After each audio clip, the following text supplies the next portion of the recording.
In tonight's Tax Insider, playing the shutdown game. While the headlines have been filled with 2016 campaign gossip, plus the historic papal visit, the very real threat of a government shutdown is looming over Capitol Hill, and it could happen in less than 8 days. What are the odds? Joining me tonight for some answers is David Williams, president of the Taxpayers Protection Alliance. Dave, a Politico report puts the odds of a federal shutdown at 75%. Others close to Capitol Hill put it higher. What's your take? Oh boy, Morris, this is a really tough question because you're asking me what is Congress going to do, and we really don't know what Congress does on a day-to-day basis. But I think the odds of the government shutting down are about 30%. Now, let me tell you how I came up with that number, is that the last time we had a government shutdown, Morris, we had the Democrats in control of the Senate and the Republicans in control of the House. So both parties were trying to blame each other for a government shutdown. The Republicans now control the House and the Senate, so there's not a lot of political capital to be made for there to be a government shutdown by the Republicans. So I think that it's a 30% chance because there are wild cards in the House and Senate that want to shut it down because of Planned Parenthood and the $500 million in funding for Planned Parenthood. So the chance is there, but I just don't see it happening because John Boehner and the leadership, they don't want this to happen, and they get their way a lot of times. You're exactly right. This would be political suicide for the Republican Party during this very important presidential year coming up. Now, this type of Washington dysfunction was supposed to end once Republicans took the majority after the midterm elections.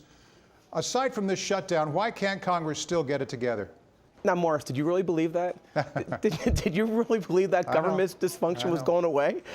No, and it's all the Republicans' fault, not necessarily, because the Democrats are holding up a lot of spending bills in the Senate, and this is Congress's fault. This is not the Pope's fault. This is not the president's fault. This is Congress's fault because they don't pass individual spending bills. They have literally all year to do this. They don't do it. So this is why they put the country in this position. That's why 8 days from now this could happen. So it's all on Congress's lap. Dave, what do shutdowns and a continuing resolution do for agency spending plans? Well, first of all, continuing resolution is not the end of the world. As little orphan Annie would say, the sun will come up tomorrow. I mean, a continuing resolution still funds the government, but this is a sloppy way of doing it. Agencies need to plan. They spend the year, just as Congress should be spending the year doing appropriations bill.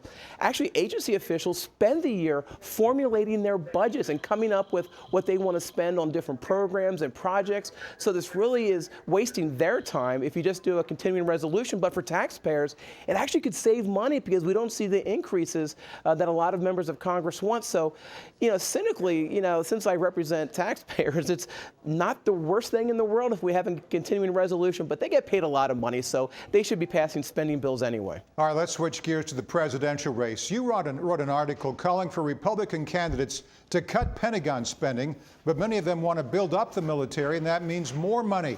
What do you hope these candidates will do?